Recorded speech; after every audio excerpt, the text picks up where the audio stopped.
Olá, amigos do nosso canal Alex Lima. Hoje, com mais uma entrevista, mais uma história por trás da história.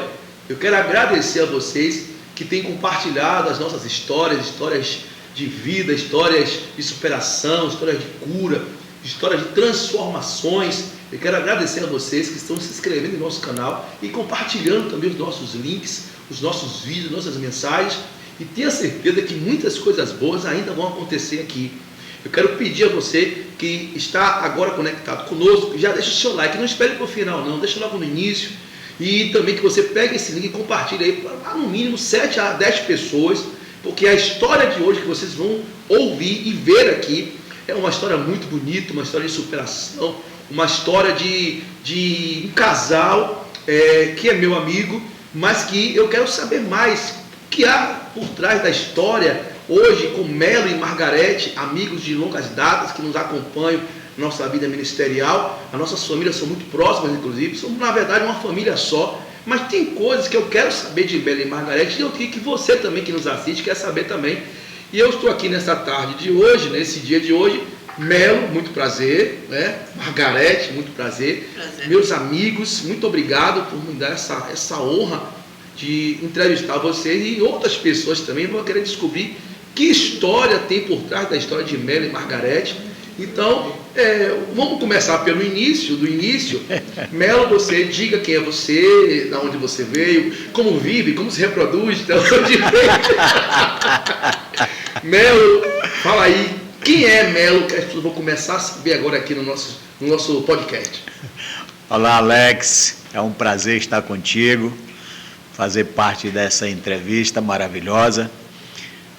Melo é um alagoano que está aqui desde 77, já sou mais baiano do que muitos baianos, né? Então eu nasci no sertão de Alagoas, em uma cidade chamada Viçosa. Sou um pouquinho velho, sou de 58. Oh, um garoto. Um garoto, muita experiência. E lá eu tive uma vida assim meia sofrida, né? Perdi meu pai muito cedo. E minha mãe ficou conduzindo a família com 11 filhos. 11 filhos? 11 filhos e trabalhando justamente na roça, na enxada. E ali na enxada ela conseguiu criar esses filhos, né? Não educou adequadamente porque não tinha escola naquela época, era muito precária as escolas. E o tempo passou e a coisa ficou complicada naquela região. E ela comprou uma casinha numa cidade chamada Paulo Jacinto. E a gente foi começar a nossa vida em Paulo Jacinto. Porém, na época de 60, 70, teve uma fome muito grande, principalmente naquela região. E nós fomos obrigados a abandonar aquela cidade e ir para um lugar onde se tinha lavoura de cana de açúcar. Você era o quê? Era recém-nascido? Era bebê ainda? Na realidade, nessa época, como eu sou o caçula, né, dessa turma toda, eu era o mais novo, eu era aquele que ficava assim, em casa só tomando conta dos cachorros. Não tinha ainda força suficiente para trabalhar na enxada, porque era um trabalho muito pesado. Então a gente foi para a lavoura da cana e a lavoura da cana foi terrível. Pense numa coisa desagradável, é você trabalhar na lavoura da cana. A palha da cana, ela te corta todas as horas que você se mexe dentro do canavial, você recebe corte nos braços. Eu imagino. E a vida ali é simplesmente terrível. Inclusive o estado de Alagoas, quando nós vamos para lá, para Maceió, por exemplo, nós passamos por plantações imensas de cana, né? Inclusive tem uma usina de açúcar ali. Isso, tem muito canavial e muita usina de açúcar. De álcool ali, de etanol. E também de álcool, É um estado que produz muita cana, né? Produz, ainda hoje essa lavoura da cana é muito aceita naquela região, né? Aí o tempo passou lá na lavoura da cana e a gente teve que voltar novamente para a cidade de Paulo Jacinto. Eu já estava crescido, mais ou menos com uns 10 anos por aí. E minha mãe, ela indo de noite para a missa, caiu, quebrou um braço. E nessas alturas a minha família se resumia só a 5 pessoas. Era 3 homens e 2 mulheres. Aí um foi para São Paulo, ficou agora 2 homens e 3 homens. Teve alguns que faleceram dos seus irmãos? Os que faleceram já vieram falecer há pouco tempo. Já adultos? Já adulto. Então a minha mãe, ela doente, por causa da queda que tomou, quebrou o braço. Aí ela chegou para mim e disse: meu filho, eu não quero que você fique mais aqui, eu quero que você vá embora. Quando ela fala isso, me apareceu uma moça de uma outra cidade chamada Penedo. E nessa cidade tinha um fazendeiro que estava precisando de mão de obra lá para cuidar de cavalo, essas coisas todas. Aí ela me fez o convite. E imediatamente eu aceitei, e a minha mãe também concordou e mandou que eu fosse embora para Penedo e não voltasse mais para Paulo Jacinto. Quer dizer, o que às vezes nós assistimos na televisão, ou seja em novela, ou seja em matéria de reportagem, era uma prática muito comum, né? As mães e os pais não poderem criar os seus filhos e meio que doar, né? Para quem pudesse ter uma condição melhor. Há quem diga que isso às vezes uns chamam de abandono, outros chamam de amor. Isso. A ponto, então, de repente tem alguém que está nos assistindo agora que a família não pôde criar por alguma razão e a pessoa tem um sentimento de abandono. Isso. Mas no seu caso, eu creio que em muitos casos não é uma questão de abandono. É uma questão de dar, é um amor tão desprendido que a pessoa é capaz de dar o seu filho ou a sua filha para alguém que tem a condição de dar uma condição de vida melhor, saúde, moradia. Então, é muito bom esse assunto, Melo, porque muitas pessoas podem estar guardando dentro de si, talvez, um sentimento de rejeição. Isso mesmo. Meu pai... Eu me senti assim. Entendeu? Mas hoje você entende, mas na época você não entendia, né? Poxa, minha mãe me abandonou e como você lidou com isso assim? Na realidade, isso me acompanhou por muito tempo. Até porque eu não entendia, porque a minha mãe praticamente me expulsou de casa, dizendo que ali não era mais ambiente para mim e que ela via eu em outro lugar, avançando para conquistar, mas ali não dava para eu ficar. E realmente eu saí dali, tive a oportunidade de trabalhava de dia, tinha um salário. Nesse caso, desculpe interromper, nesse caso você não estava mais ligado à lavoura. Não. Você estava agora uma oportunidade de trabalho, um comércio, alguma coisa, né? Isso. Na realidade, estava não ligado mais à lavoura canavieira, mas já estava trabalhando como um vaqueiro, um cuidador de animal. Mas mesmo assim eu carregava comigo essa interrogação, porque a minha mãe tinha me mandado embora. Mas só que ela tinha uma visão diferente da minha. Ela sabia que eu em outra cidade, quando a moça falou Penedo, então era uma cidade mais avançada, ela viu a possibilidade dali de eu crescer. E ali eu trabalhei, estudava à noite, e quando é um belo dia, um rapaz estava passando, eu já era rapazinho, né? E ele me fez uma proposta, perguntou se eu não queria fazer um curso de auxiliar de enfermagem.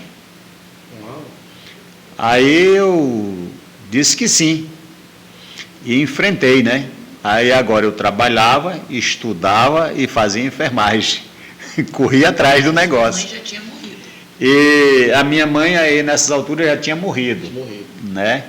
Depois que eu estava nessa casa, nessa fazenda trabalhando, eu recebi, depois de 15 dias... Mas quando sua mãe morreu, você já estava já encaminhado, assim, ainda guardava aquele sentimento ou já... Esse sentimento eu guardei até a minha vida casada já. Sim.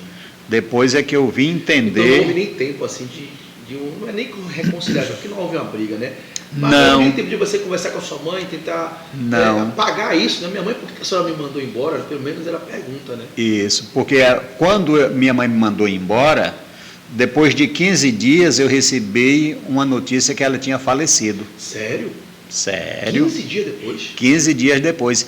Ela tinha, assim, um pensamento, que eu não sei que pensamento era esse, mas procedia, que ela morreria daquela enfermidade e não viveria. E assim aconteceu. É por isso que ela me mandou embora. Sim. Os meus irmãos mais velhos dizem que eu era o queridinho dela, até porque ela me protegia muito. Depois é que eu entendi que ela me mandando embora, ela estava me protegendo. Sim. Me protegendo de quê? De uma vida terrível lá em Alagoas, porque lá eu não tinha nem como estudar, não tinha como me manter. Ela morrendo, como era que eu ia sobreviver? Então, se eu for ver, ela tinha uma visão muito além daquilo que eu pensava dela.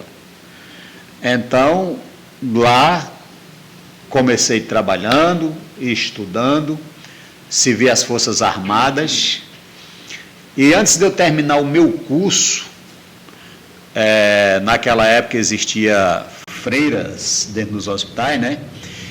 Aí uma freira do Hospital Santa Casa de Misericórdia, lá de Penedo, me fez uma proposta de eu trabalhar lá.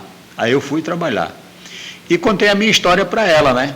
De onde eu vim, já não tinha mais pai, já não tinha mais mãe, e eu morava com uma família, que eu trabalhava, cuidando dos cavalos, essas coisas todas.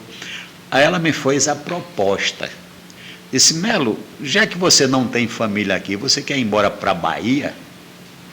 Para mim foi um susto. E você falando agora que contou a sua história para a freira, a gente tem aqui o nosso lema aqui no nosso programa, é que para o cristão ele tem a Deus, tem a sua palavra como o seu grande aliado, né? A fé que alimenta a sua palavra, a sua fé, e tem um outro grande aliado nosso, aliado de todas as pessoas, que não dão importância, que é a história que ela tem. A história abre portas. É isso mesmo. A história, ela é capaz de mudar da noite para o dia. Então você observa, você estava até então tentando se afirmar na profissão, e porque você teve alguém que queria saber da sua história. Então você que está nos assistindo agora, eu quero enfatizar para você aqui que a sua história é a maior aliada que você tem. A sua história de vida, o seu testemunho, o que você já venceu, o que você já superou até aqui. Eu costumo dizer, Margarete Masmelo, que sucesso é muito subjetivo.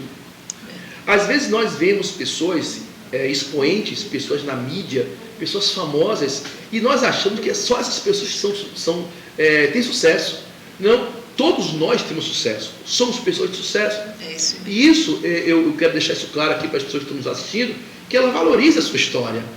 Valorize o que você já venceu até aqui, o que você já viveu até aqui, porque certamente não só ajuda a si mesmo, como também ajuda muitas outras pessoas que vão se identificar com a sua história, que à medida que vai te conhecendo. Quantos de nós já não nos inspiramos na história de alguém para fazer alguma coisa? Então, isso que o Melo está falando, isso é muito importante. A sua história, Melo, abriu uma porta para você. Agora eu quero que você continue aí. Até onde você chegou com essa porta, né, que a sua história abriu para você? Pois bem, então, eu contando a minha história para a freira, aí ela me fez a proposta, né? Se bem que eu já conhecia a Bahia mais ou menos por ouvir falar. Agora você explicou. Já estava trabalhando de enfermagem na Santa Casa de Misericórdia, e eu trabalhava no plantão da noite. E eu tinha um radinho que eu ficava ouvindo algumas rádios da Bahia. Rádio Sociedade? Eu acredito que seria a Rádio Sociedade, não lembro bem. Estou mexendo você, viu? Era o meu, viu? Mas tinha um locutor que ele falava muito da Praia de Amaralina. Rapaz, aquela Praia de Amaralina soou no meu peito. Disse: um dia eu vou conhecer essa Praia de Amaralina. Para mim era uma coisa linda. E eu disse: eu vou embora. eu vou conhecer essa praia de Amaralina. Quando ela me fez a proposta, eu fiquei encantado. Disse, é a minha oportunidade de eu conhecer a praia de Amaralina. Só que eu ainda estava no Exército, e o Exército estava enganjando. E enganjava justamente mecânico e auxiliar de enfermagem. Eu já era auxiliar de enfermagem. Porém, era para mandar para o Recife. Se eu tivesse ido, hoje já estava bem aposentado. Né? Mas eu queria vir para a Bahia para conhecer a praia de Amaralina. E conhecer a sua belezoca. Sim, eu estou ansioso para saber que essa Amaralina deu coisa, viu? Pois é. Aí então eu aceitei e vim trabalhar no Hospital Português da Bahia. Só que quando eu cheguei no Hospital Português, era uma estrutura tão fenomenal que eu não me via capacitado para trabalhar dentro daquela estrutura. Porque a enfermagem de Alagoas, principalmente naquela época, que era uma escassez total de tudo, era muito deficiente, principalmente na Santa Casa. Quando eu chego no Hospital Português, era outro mundo. Aí eu disse, rapaz, eu não me encaixo aqui. Eu conhecia muito a prática, porém a teoria me faltava. Só que no Hospital Português você tinha que ter prática e teoria. Aí eu fiquei assim, imaginando, o que é que eu vou fazer aqui? Primeiro dia, o segundo dia, eu disse, eu vou embora. Porém, como é que eu vou embora? Se eu trouxe só dinheiro de uma única passagem. E aí? Aí eu desci, depois do almoço, eu desci assim para fumar. Aí tinha uma banca de revista e tinham lançado naquela época uma revista de medicina e saúde. Eu comecei a olhar aquele negócio. Aí eu cheguei para o rapaz da barca e disse, rapaz, você guarda uma revista dessa para mim? Ele disse, para quê? Ele disse, não, porque no final do mês, quando eu receber dinheiro, eu vou pegar. Ele disse, não, pode levar a revista, você trabalha aí, não tem problema não, depois você me paga. Aí eu levei a revista, era tudo que eu queria. Porque a revista, ela tinha justamente a teoria. A teoria que você precisava. A prática ninguém me batia. Agora a teoria eu era deficiente. Aí comecei a estudar aqueles negócios, parecia até que eu ia ficar maluco. Todo mês saía, todo mês saía, todo mês saía. E eu lendo e aprendendo. E graças a Deus, eu me tornei um auxiliar de enfermagem na minha época, que passei a trabalhar só com a nata da Bahia. Então, o estudo, o conhecimento, ele passa pela vida do homem para promover ele. Exatamente. Então, um homem sem conhecimento, ele não vai para lugar nenhum. A história dele passa a ser contada pelos outros. Agora, quando ele adquire conhecimento, ele tem capacidade de contar a história dele, uma história boa. A história passa a ter uma profundidade de experiência, né? Porque uma coisa é contar a história, outra coisa é você viver a história. Vou falar em viver a história, eu quero saber de Margarete, né? Antes de você me contar como você conheceu a Loura, eu quero saber como é que é a Loura. Quem é a Loura, né? Quem é a Loura? A Loura é soteropolitana. Nasci aqui em Salvador. Qual bairro você nasceu aqui? Eu nasci no Engenho Velho de Brotas. Engenho de Brotas. Nasci, fui criada ali até os meus 4 anos de idade. Depois nós nos mudamos para o Engenho Velho de Federação. E lá eu fiquei, foi lá que eu cresci, casei, tive filhos, até nós nos mudarmos. Eu vim de uma família com mais 2 irmãos, eu sou a número 2, né? Eu tenho uma irmã mais velha, sou eu, e um irmão caçula. Tive um pai ausente, era presente só em alguns instantes. Enquanto o Melo não teve um pai, você teve um pai, mas ao mesmo tempo ele não era um pai presente, mas era né? muito ausente, era muito farrista, trabalhava, meu pai ele trabalhava muito, E nos momentos de folga ele esquecia que tinha uma casa e uma família. Então, quem cuidava de nós era a nossa mãe mesmo, ela que estava ali o tempo todo cuidando da gente. O trabalho dela foi ser mãe e dona de casa. E assim eu cresci naquele ambiente de uma família disfuncional, mas dentro de mim havia um grito. Eu dizia a mim mesma, eu vou me casar, mas eu não quero ter uma família igual a essa que a minha mãe tem. Eu quero ter uma família completamente diferente, onde ela funcione, onde o meu marido esteja presente em todos os momentos da nossa vida, porque o meu pai era muito ausente. Não nos tratou mal, mas também não esteve presente, ele não ligava muito para a família. Era um homem que tinha muitas mulheres, curtia muito a vida, bebia muito. Me ensinou a beber com 12 anos de idade. Foi mesmo? Foi, ele me apresentou o alcoolismo aos meus 12 anos de idade. Eu já entrei... Ele pegou o pesado, né? Foi a cachaça. Cachaça já? A cachaça. Mas graças a Deus que dos males o menor. Eu não gostei da cachaça. Sim. Mas eu tomava muita cerveja, muita Cuba, muito Martini. Então eu não tinha uma estrutura para isso. Eu era uma adolescente, uma criança que estava entrando na adolescência e já tendo aquela vida, né, envolvida com álcool. Gostava muito de festa, era uma carnaveleira de primeira. Eu curtia todos os dias de carnaval, só não à noite, mas eu saía de manhã de casa, voltava assim no início da noite, eu e uma amiga. A minha mãe era bastante liberal, ela não proibia de que eu pudesse ir para essas festas e curtia São João.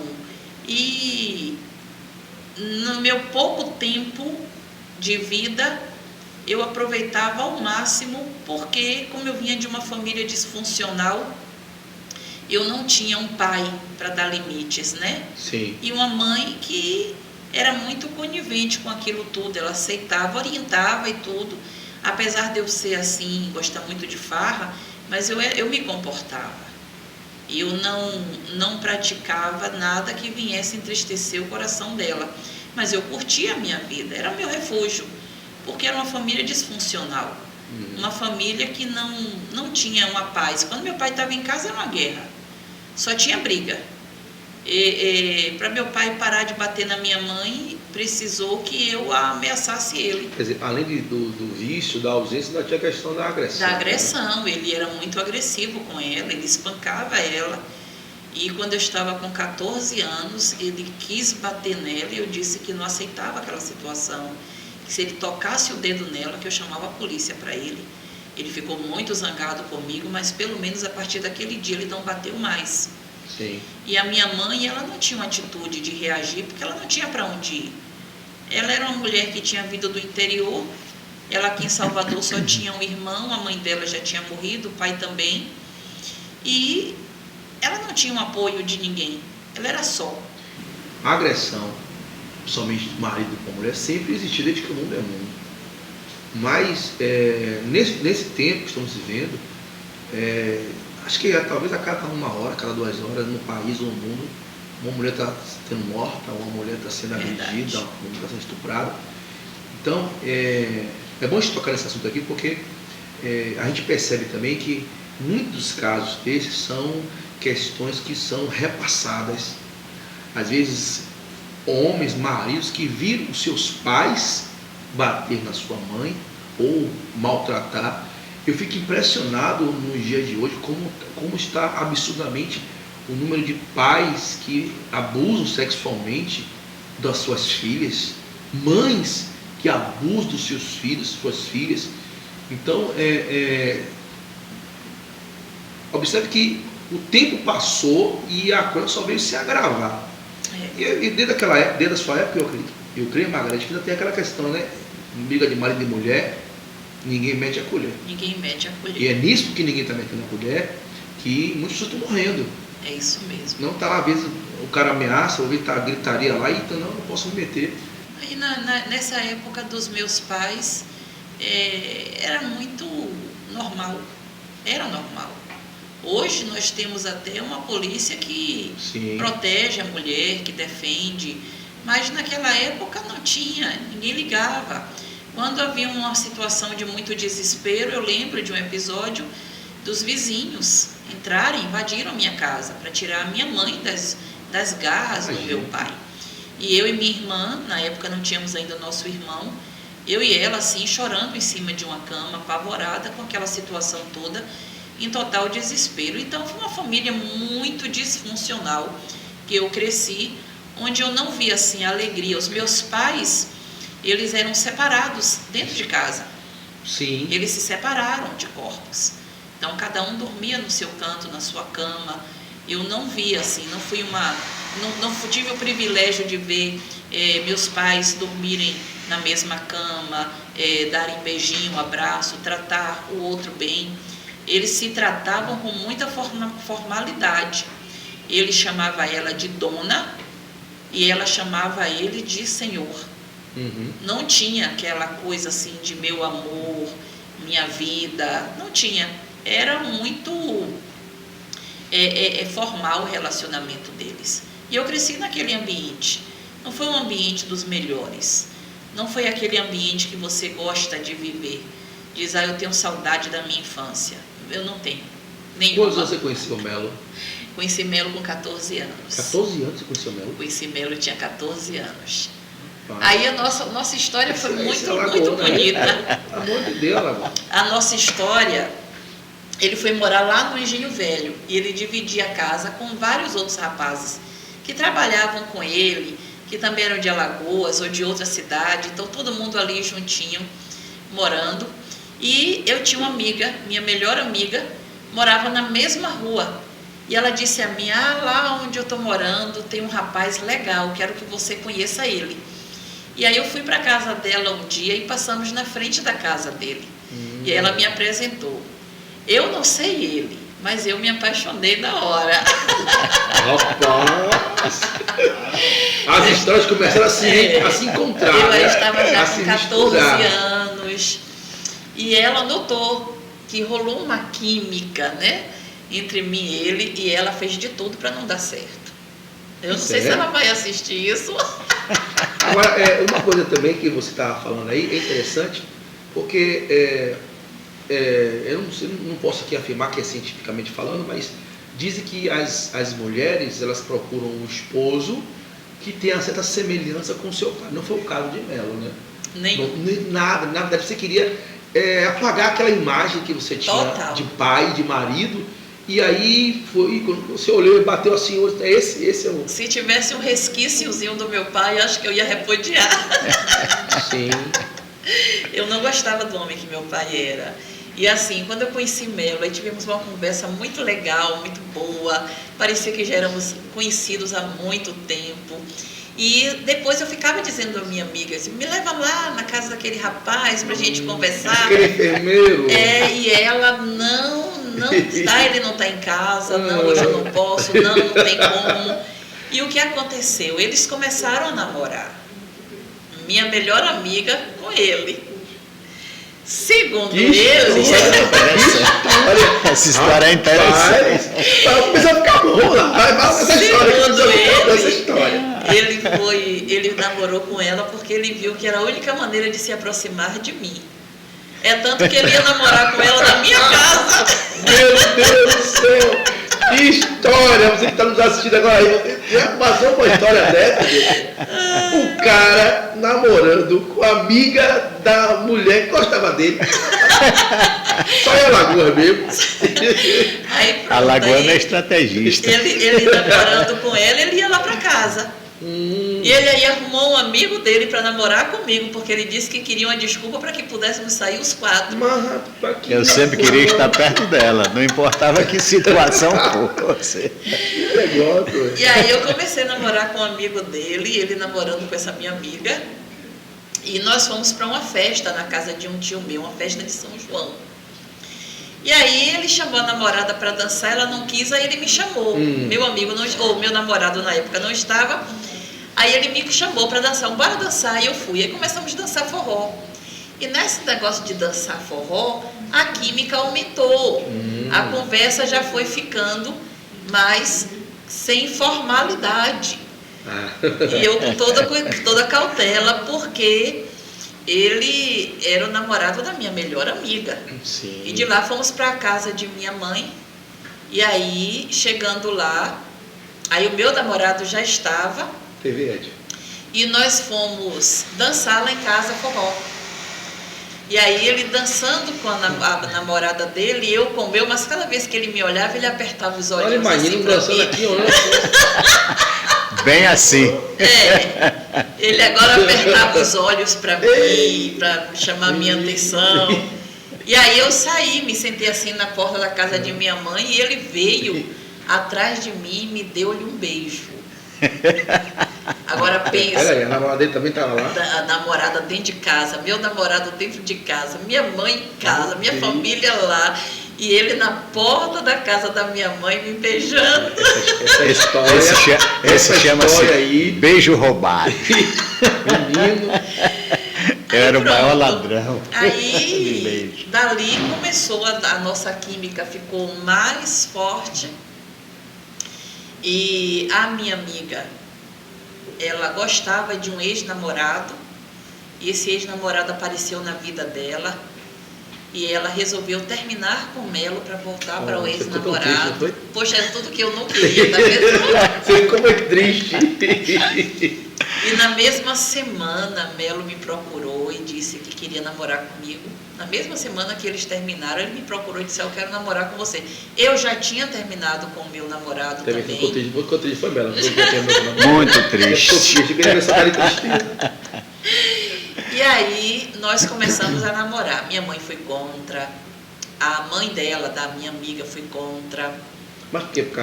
Porque disse que eu roubei. Na verdade, elas não sabiam que ela já tinha terminado.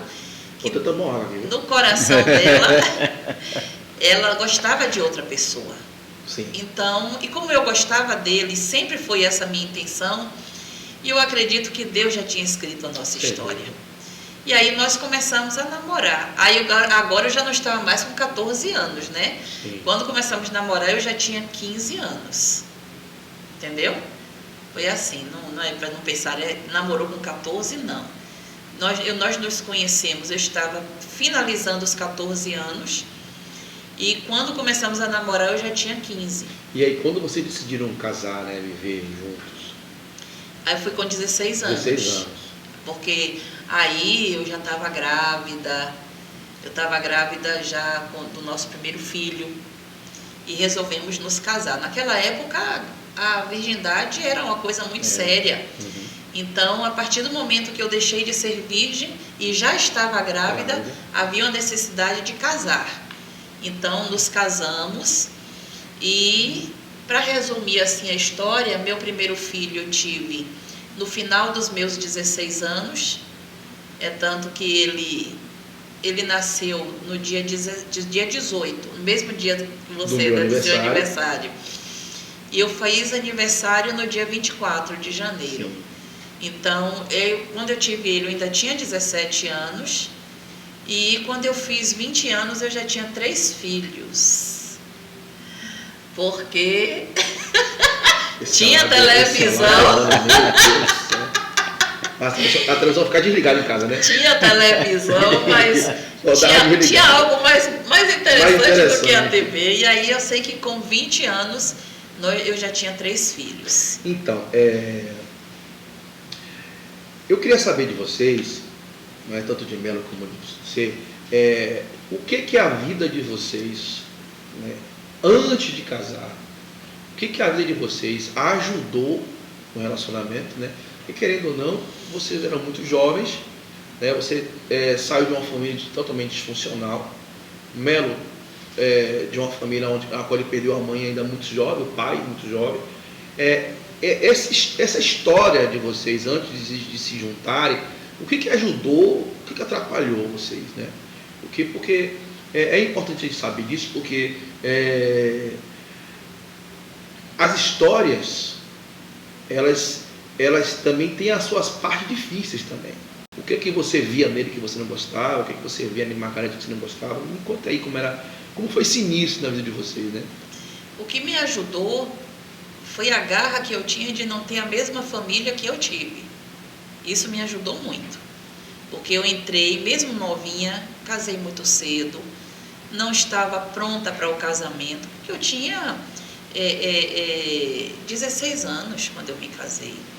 Eu era ainda uma adolescente, então eu não estava pronta para encarar uma família. Mas eu tinha um desejo. Foi assim mais ou menos uma fuga?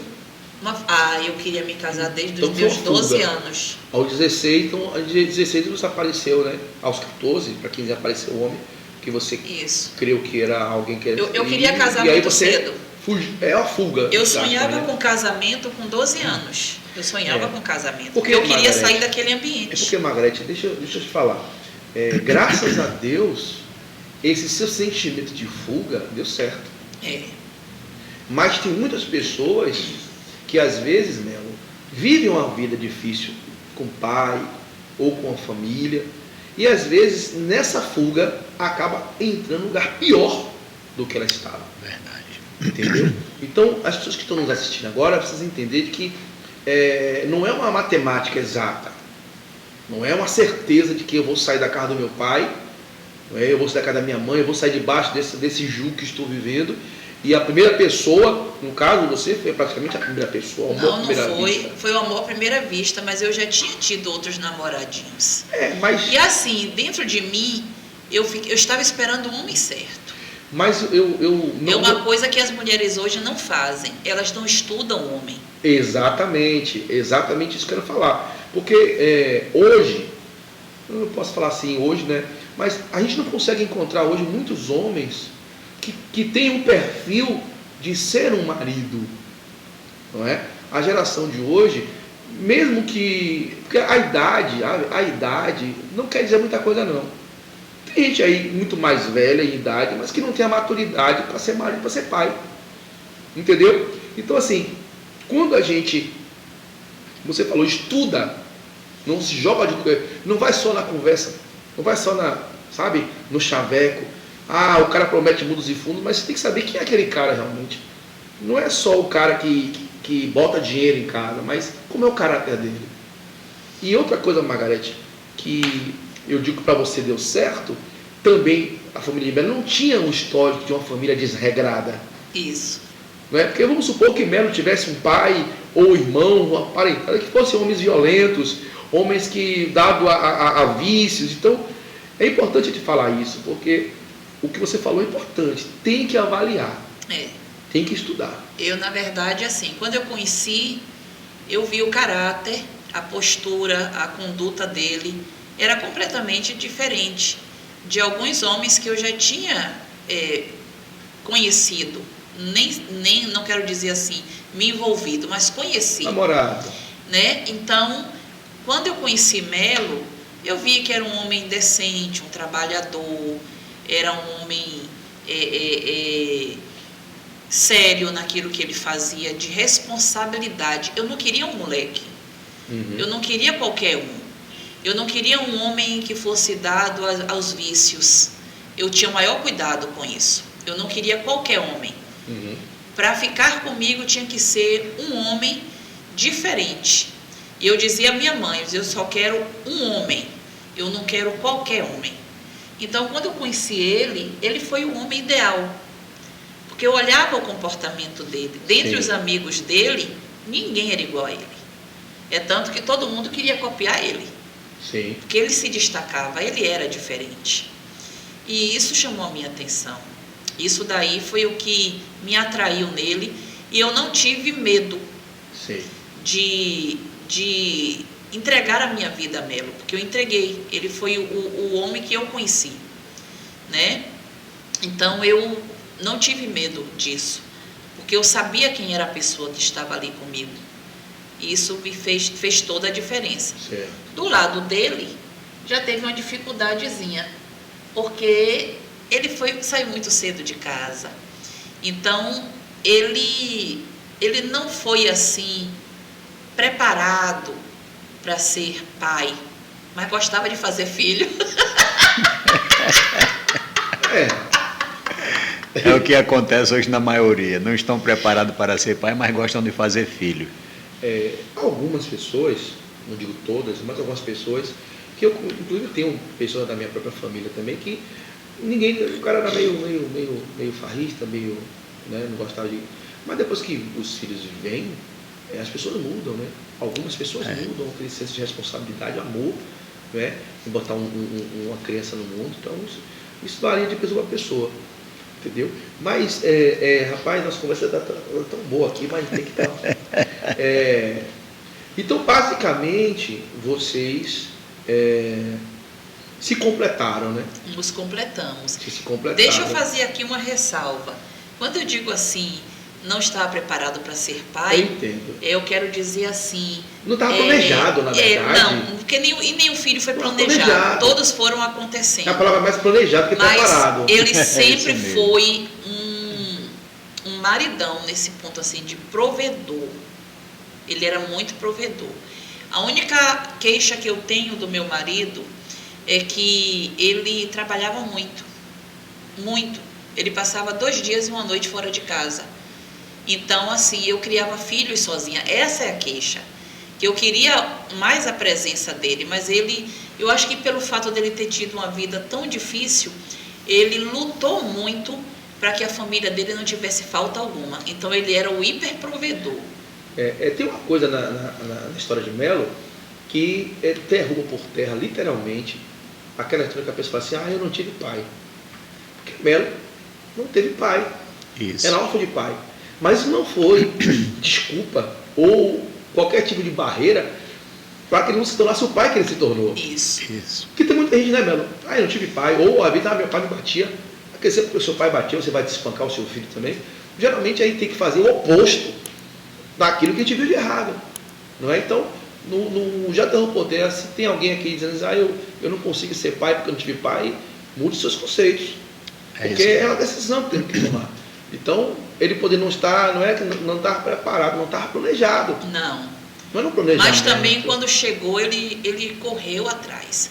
Ele teve uma proposta de fazer uma faculdade de medicina e eu dei todo o apoio a ele na época. Eu disse, vá, eu vou lhe dar apoio. Ele disse, não. Alguém quis pagar para mim. Uma pessoa quis pagar para ele, porque viu o potencial dele na enfermagem. Disse, você é para fazer medicina, vou pagar a sua faculdade. E ele disse, não, eu agora sou pai. Não posso mais ir para a escola estudar. Na verdade, pessoal, esse homem que você está vendo aqui agora, que quase se tornou um médico, mas ele tem também, é um mestre da cozinha. Esse homem é um mestre da cozinha, entendeu? Ele está me devendo lá aquele negócio do que você falou lá. Ele está me devendo um negócio na casa que ele ficou fazer para mim, e é só ele que sabe fazer. Bom, agora vamos ter que dar uma corridinha aqui. Então vocês têm 4 filhos. 4 filhos. Né? João é o mais velho, que nasceu no Diego. Depois veio Israel, Magali e Felipe. Quando eu estava com 25 anos, veio o Felipe, aí encerrei a carreira. Pronto, vocês, a história de vocês, além de se completarem, né, eu posso dizer assim que Melo salvou Margarete. Isso. Né?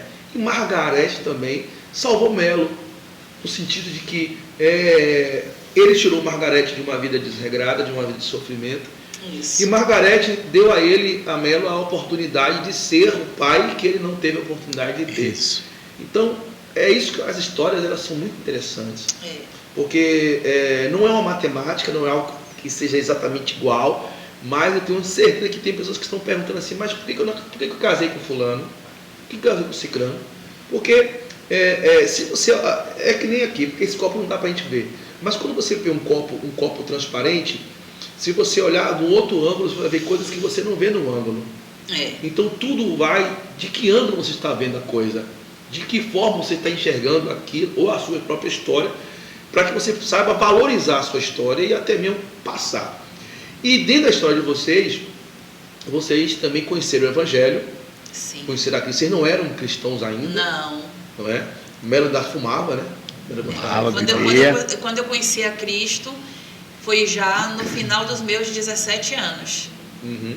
Eu já era mãe, e aí eu conheci a Cristo. Quem foi primeiro na igreja? Eu. Você foi primeiro na igreja? Foi. Ele esperou 11 anos. 11 anos. Só 11 E anos. 7 meses. Só 11 anos. 11 anos. Que ele era assim, inimigo do Evangelho. Inimigo do Evangelho. Não queria que eu criasse os nossos filhos no reino. Não gostava que eu fosse para a igreja. Me responda, por que você era inimigo do Evangelho? Me conte aí, por que você não queria que se firmasse? Na realidade, porque eu tinha uma vida muito desregrada, né? Então, eu vinha de uma vida, digamos assim, eu agora faço da minha vida o que eu quero, jovem, ganhando muito dinheiro, que eu ganhei muito dinheiro com a enfermagem. Saí de Alagoas, como eu te falei, menino pobre, sem nome, chamado Filho da Dona Maria, e passei fome, trabalhei na lavoura da cana, e quando eu tinha 21 anos de idade, trabalhando no Hospital Português, eu já estava com um dos melhores carros na mão. Então, meio que você pensava, né? Porque também é bom falar, porque o Evangelho, há um tempo atrás, ele é um Evangelho que era pregado muito na questão de cercear a sua liberdade. Isso. Não é? Então, 100%. Você ia na igreja, dizia que você não pode isso, não pode aquilo outro, você não pode aquilo outro. Quer dizer, eu entendo agora por que ele tinha essa resistência. Porque, poxa, o cara vive uma vida terrível. Quando começa a coisa fluir na vida do cara, o cara não quis estar debaixo de um jugo. Eu não preguei, eu vivi. Sabe? Foi diferente. Eu não preguei para ele, porque ele não queria ouvir. Mas eu vivi, eu levei os meus filhos a viverem junto comigo. E isso fez a diferença, porque ele foi tendo a oportunidade de ver o Evangelho já com outros olhos. E depois, quando ele aceitou a Cristo, então a nossa vida deu uma melhorada extraordinária, porque agora não era mais um lar dividido, era um lar cheio. Um homem com uma certa resistência, e você como esposa, porque a Bíblia diz em Provérbios 14 que a mulher sábia, ela edifica a sua casa. Agora imagine você conhecendo ele, sabendo das resistências que ele tinha, chegasse cobrando dele, você tem que ir para a igreja.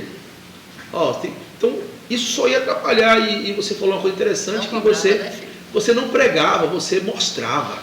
Isso. Não é? As palavras convencem, mas o exemplo arrasta. E aí ele apareceu assim do nada, assim, resolveu com você. Como é que foi o primeiro dia que ele apareceu?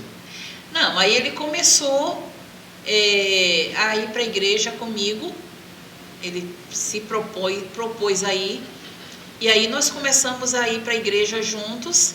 E um dia, na hora do apelo, eu perguntei a ele: e aí, quer aceitar Cristo? E ele disse assim: eu acho que eu vou esperar mais um pouquinho. E eu disse a ele: por que vai esperar para amanhã o que você pode fazer hoje? E coincidentemente, o pastor falou a mesma coisa sem saber de nada. Ele disse: não deixe para amanhã o que você pode fazer hoje. Aí eu disse a ele: tá vendo aí? Que aí eu vou contigo. Ele disse: vou. Aí fomos juntos. E foi um momento mais emocionante que nós já vivemos.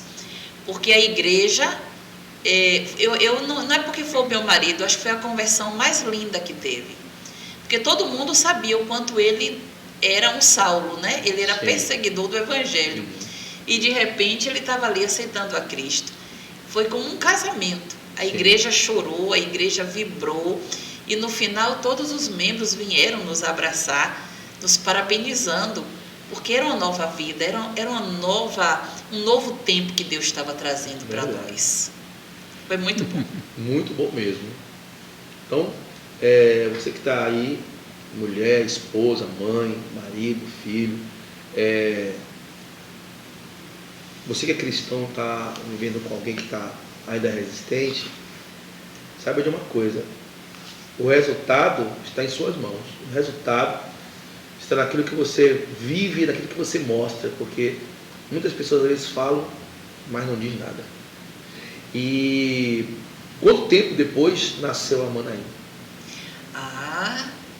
Sim, só uma pergunta: qual a igreja foi? A Lírio dos Vales? Foi a Lírio dos Vales, lá do Rio Vermelho. Pastor Jurandir Miguel. Jurandir Miguel. Mas aí depois nós fomos para uma outra Lírio, e nós nos mudamos de onde morávamos, então fomos para uma Lírio mais próximo de onde nós estávamos morando. Depois nós mudamos novamente, fomos para outra Lírio mais próximo, foi lá que nós fomos levantados como pastores. Então, fomos levantados, nós temos 42 anos casados, 42 anos, e há 19 anos fomos levantados como pastores. Então, nesse interim de meus 17 anos, hoje eu estou com 58, então, nesse interim de tempo aí, foi que teve o meu tempo de conversão, os 11 anos e 7 meses que eu aguardei ele, depois ele se converteu e depois já de alguns anos convertido, a gente já trabalhando, cuidando de casais, foi quando fomos levantados como pastores. Então hoje nós temos um ministério há 19 anos. Inclusive, quando vocês iniciaram, foi acho que quando eu conheci vocês, né? Na Fonte do Capim. Isso. Foi. Exatamente, né? Nós nos conhecemos tem mais ou menos uns 20 anos, mais ou menos, nessa faixa. Ali na Fonte de quando começamos ali na Fonte do Capim tem 19 anos. Não naquela igreja que eu conheci vocês, mas era na casa de uma pessoa, né? Que vocês faziam culto na casa. Na realidade, Manaim nasceu praticamente dentro da nossa casa, né? Sim. Os nossos filhos já ensaiavam e bateria, isso, aquilo e tanta coisa. E eu ficava lá ouvindo aquilo tudo, mas perseverando, né? Uhum. Porém, quando a gente foi consagrado, já era familiarizado eu viver com isso, com muitos jovens dentro da minha casa. E era o nome da banda, Manaim. E o nome da banda era Manaim. Quer dizer que os seus filhos já estavam, né, treinando em casa? Treinando, praticamente quem abriu o ministério foram eles, né? Porque a minha casa era frequentada por muitos jovens, era uma casa acolhedora, muitos jovens que viviam em dilema com a família e procuravam refúgio na nossa casa. Também a amizade, né, com os nossos filhos. E ali praticamente a gente pastoreava esses meninos todos já. Aí quando a gente foi consagrado, que veio abrir o ministério, começamos o ministério dentro de uma casa, de uma pessoa chamada Patrícia, ali no Tanque do Meio. Está até hoje com vocês, inclusive, lá, né? Continua conosco. Então começou eu, Margarete e os nossos filhos, né? Dentro dessa casa. E uma nora, né? E uma nora, São quase 20 anos de ministério. Já. 20 anos, 20 anos de Estamos ministério. caminhando para 20 anos de ministério. A Igreja Manaim, na verdade, tanto o casal que eu entrevistei aqui há algumas semanas, Jucimar e Eliana, Melo e Margarete, são as pessoas responsáveis que Deus colocou na nossa vida para ativar em nós, nós falo a mim e a minha casa, no nosso ministério pastoral. Então, as nossas histórias se misturam muito, nossas histórias, nossas lutas. E Melo, aliás, a Manaim, ela tem algo também que é muito legal, porque em plena pandemia, né, Melo, mas Margarete e a Manaim enfrentaram um desafio de comprar um terreno. Foi. Logo depois estourou a pandemia, não foi, Melo? Não, primeiro antes da pandemia. Nós compramos em 2019. Sim. E a pandemia começou em 2020, em fevereiro, no início, março, foi fevereiro. Então, como eu falo aqui para vocês que estão nos assistindo, eles são para nós uma referência de várias coisas, mas principalmente na questão da visão deles continuarem perseverando. Hoje tem uma igreja própria, construída, linda, igreja linda, muito bem localizada, e eu quero que eles deixem aqui, eu quero que vocês vão conhecer essa família. Tá? Essa história que vocês estão assistindo aqui é para que vocês possam também visitá-los e checar. Quer conhecer Margarete Melo? Quer conhecer um pouco mais dessa família, desse Ministério Manaim? Eles estão ali na Rua do Oriente, 213, eu vou falar o endereço aqui, no Alto do Peru ali, próximo a Melo Moraes Filho ali. Então, vocês que estão aqui nos assistindo no nosso canal, façam uma visita. Vai conhecer, você que mora nessa região aí, essa região tão povoada, tão grande. Isso. Eu tenho certeza que quando vocês botarem os pés nessa igreja, vocês vão sentir a graça de Deus, o amor de Deus. Vocês vão ser recebidos por uma família que tem história, e história baseada na própria palavra de Deus. E eu queria que você deixasse também para as pessoas, né, que estão passando por alguma coisa, sendo cristão ou não, tá? O nosso público é cristão e não cristão, até porque o cristão nem passa por luta também, né? Isso. O crente passa por problema no casamento. Não deu tempo de falar de outra vitória que vocês tiveram, mas se você quiser falar, eu acho importante falar aqui, né? Eu vou rapidamente aqui para não tomar muito tempo deles. Mas Margareth também tem uma história muito linda também de uma cura que ela recebeu. Uma cura. Então fala aí, Margareth, fala para as pessoas aí que estão doentes nesse momento, aí, enfrentando uma luta na sua saúde. E Melo também, teve uma outra também, né? Isso. Então assim, foi uma sequência de coisas, de vitórias. E eu queria que vocês, isso não pode passar isso, realmente não pode passar isso. Deixa eu falar rapidinho assim. A pandemia começou em 2020, tivemos que fechar a igreja, entregar o ponto, porque estávamos construindo e ficamos Sim. 11 meses vivendo de live. Sim. Nós fazíamos live nos dias do culto, para que os membros pudessem estar ali assistindo, e nós estávamos construindo o tempo todo durante a pandemia. E em 2020, outubro de 2020, aí o meu marido ele teve uma trombose. Uma caçamba colocou uma areia e colocou assim bem na pista, mas colocou muito cedo, e ele, com medo por causa do trânsito, ele foi tirar a areia do caminho, e ali ele sentiu uma fisgada, e passado alguns dias nós descobrimos que ele estava com uma trombose e foi levado às pressas para o hospital, e havia um pedido de regulação que a cirurgia seria para amputação da perna, né? Ele teria sua perna amputada. Mas na hora da cirurgia, os médicos fizeram 3 abordagens cirúrgicas na mesma perna e o trombo não saiu. E aí os médicos nos deram esse comunicado, que o trombo estava menor, mas ainda continuava lá, que ele ia passar 48 horas na UTI, e depois, ele sentindo qualquer dor, ele retornaria ao centro cirúrgico, agora para fazer uma outra cirurgia, que seria mais delicada, que seria chamada ponte de safena invertida. E ali naquela UTI, Deus operou um milagre na vida de Melo, que ele recebeu assim uma visitação de um anjo, que fez uma massagem na perna dele, e não falou nada, saiu. E quando a médica chegou no dia seguinte, a médica disse: sua perna está melhorando. E para a glória de Deus, Melo recebeu a alta da UTI, foi para a enfermaria, da enfermaria para casa, e não precisou ter uma segunda intervenção cirúrgica. Isso em 2020.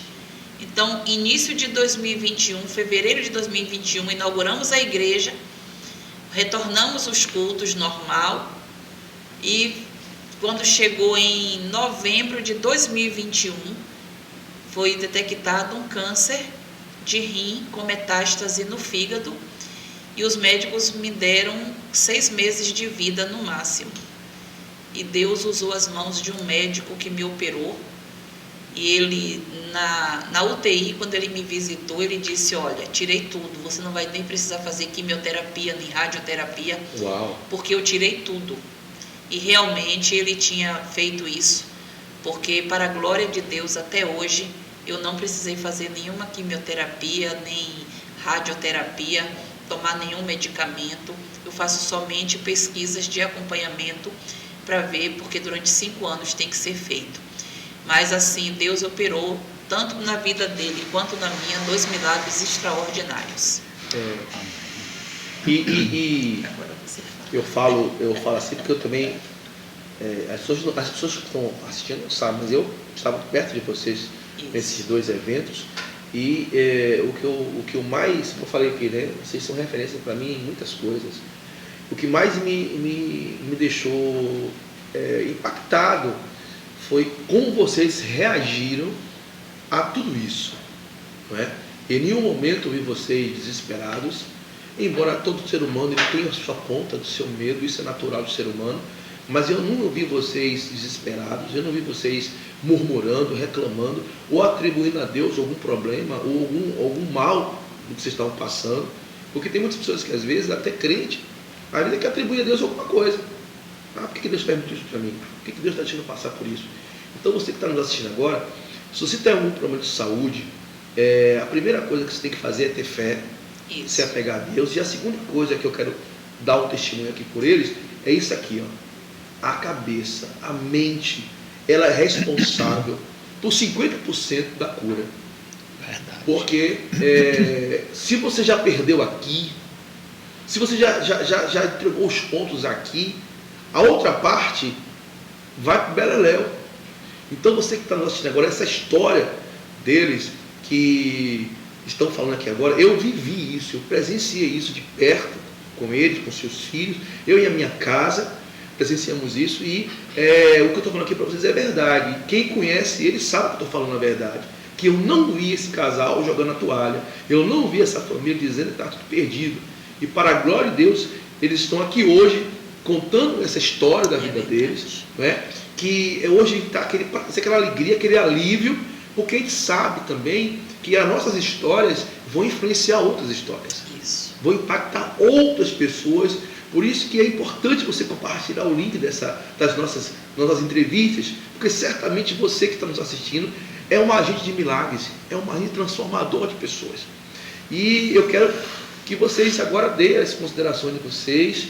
Nós passamos um pouquinho do horário, mas não tem problema não. Né? Na verdade tinha que ser 2 horas, 3 horas do nosso podcast, mas é bom falar, poxa, eu quero mais.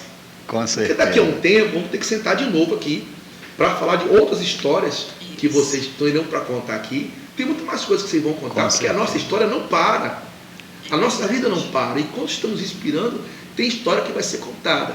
Então, Melo, eu gostaria que você desse uma palavra para as pessoas, né, que tem uma história, não necessariamente história boa, mas que assim como você, né, aproveitou a sua história para você, pegou um limão e fez uma limonada.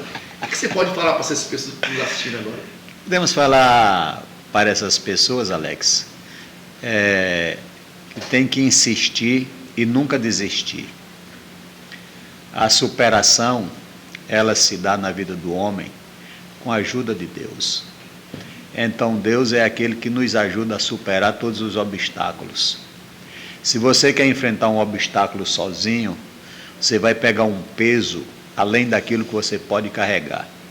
Mas se você tem a sua visão voltada para Deus, as coisas vêm, mas não vêm na mesma intensidade, porque você tem capacidade de absorver essas coisas.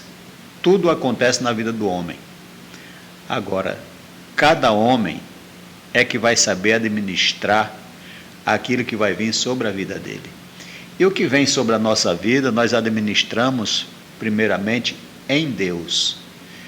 E depois a gente toca o resto. É isso mesmo. É exatamente isso mesmo. Eu até conversei com você essa semana, que às vezes o histórico, geralmente o histórico não é maior do que a história. Isso mesmo. A pessoa tem um histórico disso, sim, mas a história que ela tem é maior do que o histórico, né? Então vocês falam isso com muita propriedade, né? Porque históricos, né, de problemas passados, todo mundo sempre vai ter. Isso. Mas a história é quem vai de fato, Margarete, que vai dar o final, o destino para aquilo que nós queremos, né? Como a própria Bíblia disse. Deus diz assim: eu é que sei que pensamentos eu tenho a vosso respeito, pensamento de paz e não de mal, para dar a cada um o fim que deseja. Então, nós sabemos que no final a nossa história já está toda escrita, né? Verdade. Toda a nossa história já está escrita por Deus. E que a gente precisa apenas estar atento à voz de Deus. E eu sempre vejo que Deus, assim, a gente tem uma história com Deus, mas a gente está sempre tentando, a gente, sem perceber, a gente vai para um lado, vai para o outro, mas Deus está sempre com a mão assim, ó, fazendo para cá, não, eu quero você aqui, vai para lá, não, vai para cá. E você, Margarete, o que você tem para falar para as pessoas, como filha, que viveu uma família, né, disfuncional, mas que acreditava que você ia ter uma mudança na sua vida? Enfim, fala aí o que você quiser falar aí para as pessoas. Que eu quero um conselho para vocês: insista, persista e nunca desista. Deus é aquele que tem o melhor para nós. Eu sonhei o sonho de Deus e hoje eu vivo essa verdade. E é isso que vale a pena. Não é olhar o momento, mas é olhar aquilo que Deus tem preparado para cada um de nós. E Deus sempre tem o melhor. É como o Alex acabou de falar. Deus sabe o pensamento que tem ao nosso respeito. Pensamentos de paz e não de mal. E é isso que nós temos que nos apegar. Lutas todos passamos, sempre. Mas uma coisa eu tenho certeza e aprendi na minha caminhada. Sou mais que vencedora. Amém. Então é isso que eu deixo para vocês. A vitória de Cristo. Muito obrigado vocês terem me dado essa honra, esse privilégio de entrevistar vocês como casal, como amigo, como irmãos, como servos de Deus. E eu tenho certeza que essa história vai fazer a diferença na vida de muitas pessoas. Muitas pessoas que estão nos assistindo. Amém. Eu quero agradecer a você que está ligado no nosso canal, você que está dando essa honra de compartilhar as nossas histórias.